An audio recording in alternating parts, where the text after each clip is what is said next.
उत्तराखंड की पहाड़ियों में एक पुराना होटल था जिसका नाम था हार्ट विला। इसे ब्रिटिश काल के दौरान बनाया गया था।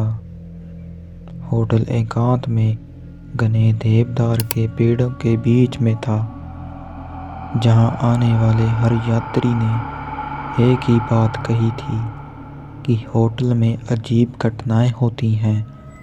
खासकर कमरा नंबर 307 में की प्रीति, जो एक युवा पत्रकार थी, अपने चैनल के लिए एक दिलचस्प कहानियों की तलाश में थी। जब उसे हार्ट विला के बारे में पता चला तो उसने तय किया कि वह रात बिताकर इन अफवाहों की सच्चाई पता लगाएगी। वह होटल शाम के समय पहुंची। होटल का वातावरण ठंडा और सन्नाटे से भरा था।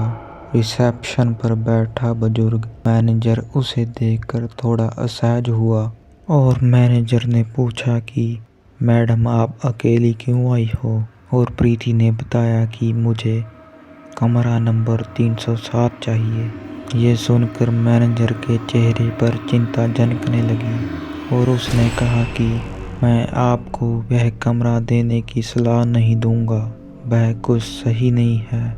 कई मेहमानों ने शिकायत की है कि उन्हें रात में अजीब आवाजें सुनाई देती हैं। और प्रीति मुस्कुराई और उसने कहा कि यही तो मैं जानने आई हूँ। तो आखिरकार मैनेजर ने उसे चाबी दे दी। कमरा नंबर 307 पुराने जमाने की शान से सजा हुआ था।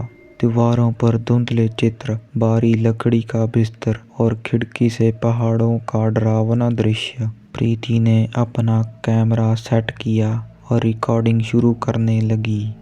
रात गहराने लगी। कमरे में एक अजीब ठंडक थी। खिड़कियां बंद होने के बावजूद हल्की सरसराहट सुनाई दे रही थी। करीब 2 बजे जब प्रीति सोने की कोशिश कर रही थी, उसने दरवाजे पर धीमी दस्तक सुनी। वह उठकर दरवाजे तक गई और उसने पूछा कि कौन है, लेकिन कोई जवाब नहीं आया। प्रीति ने दरवाजा खोला और वहां कोई नहीं था। उसने इसे नजरअंदाज करने की कोशिश की और वापस बिस्तर पर चली गई। कुछ मिनट बाद कमरे की खिड़की अचानक जोर से खुल गई। ठंडी हवा कमरे में भर गई। उसने खिड़की बंद करने की कोशिश की, लेकिन जैसे कोई उसे रोक रहा हो। तभी कमरे के कोने में एक हल्की सी हरकत हुई। उसने पलटकर देखा तो वहां एक औरत खड़ी थी, सफेद साड़ी में, झुकी हुई आगे और चेहरे पर गहरा दुख था। और औरत ने धीमी और डरावनी आवाज में पूछा, तुम यहाँ क्यों हो?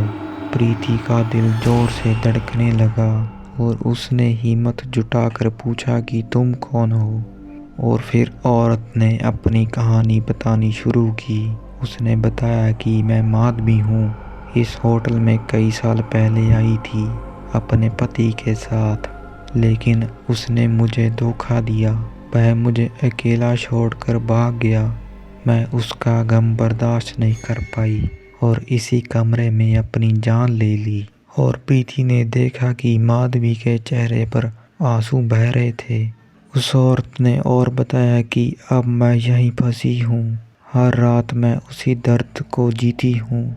मुझे मुक्ति चाहिए, लेकिन कोई मेरी मदद नहीं कर सकता। प्रीति ने बोलना शुरू किया तो वो औरत धीरे धीरे गायब हो गई। अगली सुबह प्रीति ने होटल छोड़ने का फैसला किया।